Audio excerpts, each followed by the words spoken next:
Perkembangan teknologi di Indonesia sebenarnya sudah terjadi sejak zaman praaksara.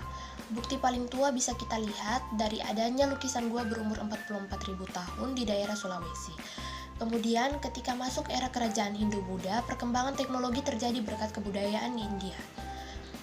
Memasuki era modern, masyarakat Indonesia banyak melakukan adopsi teknologi dari luar negeri, mulai dari gadget, internet, hingga sejumlah inovasi yang mampu memudahkan aktivitas sehari-hari.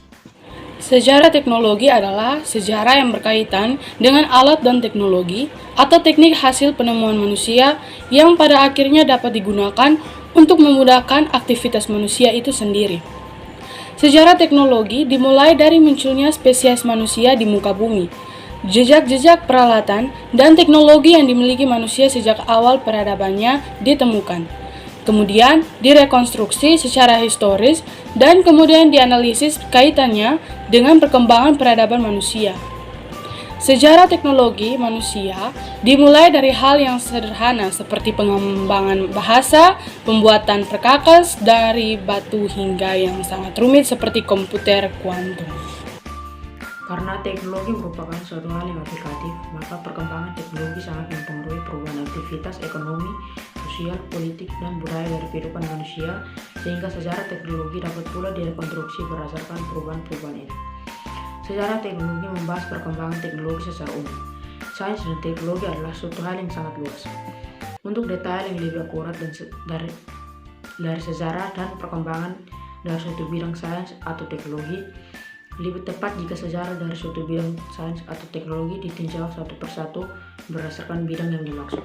Perkembangan teknologi modern di era modern teknologi berkembang sangat pesat dan masif, dan banyak bidang yang mengalami perubahan besar-besaran akibat tergusur oleh teknologi. Yang pertama, radio.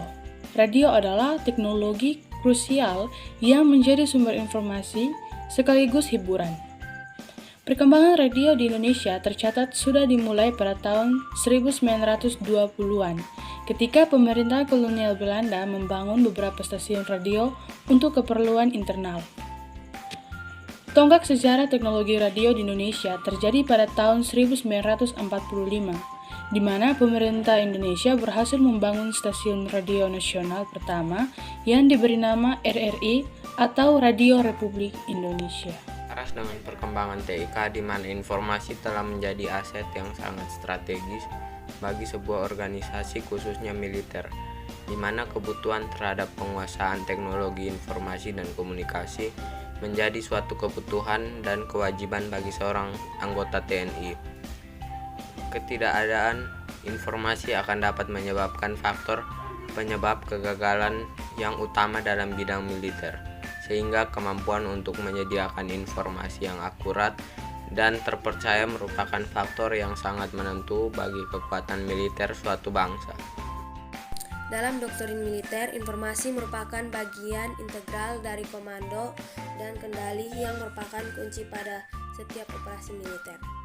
Komando dan kendali dalam militer yang modern bersandar pada peralatan komunikasi berkecepatan tinggi dan komputer. Perkembangan yang cepat dari teknologi informasi dan komunikasi akan berdampak pada strategi perang di masa mendatang, hingga seorang pengamat militer De Campen menulis sebuah ungkapan bahwa 1 ons silikon dalam sebuah komputer mempunyai efek yang lebih dahsyat dari 1 ton uranium. Dengan kata lain bahwa pengetahuan teknologi informasi dan komunikasi, khususnya dengan memaksimalkan kemampuan komputer, maka menjadikan strategi militer semakin ampuh karena adanya informasi tentang taktik, teknik bertempur musuh. Sekian. Dengan demikian, infrastruktur informasi merupakan arena pertempuran untuk memperoleh keunggulan informasi. Berdasarkan fakta ini, lahirlah suatu konsep baru yang disebut perang informasi yang akan merupakan suatu landasan doktrin militer di masa seperti sekarang ini. Dan dengan kemajuan pesat teknologi informasi dan komunikasi, maka hal tersebut mendorong terjadinya perubahan konsep dalam komando dan pengendalian yang selama ini menjadi hubungan inter antara komandan dan bawahan dalam sebuah pelaksanaan tugas pokok.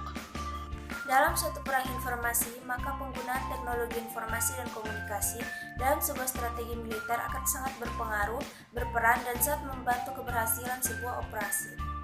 Dengan artikulasi ini, tampak bahwa perang informasi pun akan semakin kompleks dan semakin luas jangkauannya, dan tentunya akan berpengaruh terhadap konsep operasi, doktrin, organisasi, infrastruktur, integrasi sistem, serta pendidikan dan latihan TNI. Perkembangan teknologi ini juga membuat beberapa negara seperti Amerika Serikat dan Australia membentuk satuan militer yang bertugas khusus dalam proses pengumpulan, pengolahan, dan penyebaran informasi yang disebut Satuan Perang Informasi atau Information Warfare Unit or Division. Hal ini tentunya juga akan meningkatkan kemampuan pasukan serta merubah beberapa alutsista, perlengkapan, dan infrastruktur militer lainnya. Dalam kehidupan kita saat ini, banyak hal yang kita bisa lakukan dengan mudah dengan adanya bantuan teknologi. Perkembangan teknologi yang sangat pesat ini bisa kita manfaatkan seperti hal untuk membantu di dunia pendidikan. Adapun peran teknologi di bidang pendidikan yaitu yang pertama, menjadi keterampilan atau skill dan kompetensi. Yang kedua, menjadi infrastruktur pendidikan. Yang ketiga, sebagai sumber bahan ajar. Yang keempat, sebagai alat bantu dan fasilitas pendidikan. Yang kelima, sebagai pendukung manajemen pendidikan. Yang keenam, sebagai sistem pendukung keputusan. Yang ketujuh, controlling pada smartphone. Kelebihan TI di bidang pendidikan. Yang pertama, informasi yang dibutuhkan akan semakin cepat dan mudah diakses untuk kepentingan pendidikan. Yang kedua, inovasi dalam pembelajaran semakin berkembang. Dengan adanya inovasi e-learning semakin memudahkan proses pendidikan. Yang ketiga, kemajuan TIK akan memungkinkan berkembangnya kelas virtual atau kelas yang berbasis telekonferensi yang tidak mengharuskan sang pendidik dan peserta didik dalam satu ruangan. Teknologi informasi pun sekarang bisa diterapkan di bidang pendidikan, seperti halnya yang pertama, pembelajaran berbasis komputer. Contohnya yaitu penerapan sistem ujian nasional tahun 2016 yang berbasis komputer atau dikenal dengan CBT. Yang kedua, berbagai hasil penelitian. Yang ketiga, konsultasi dengan pakar melalui internet. Contohnya yaitu menanyakan segala hal melalui WhatsApp ataupun email. Yang keempat, perpustakaan online.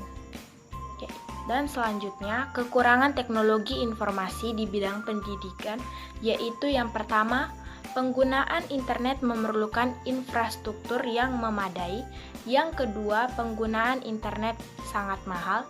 Yang ketiga, kurangnya pergaulan di kalangan masyarakat.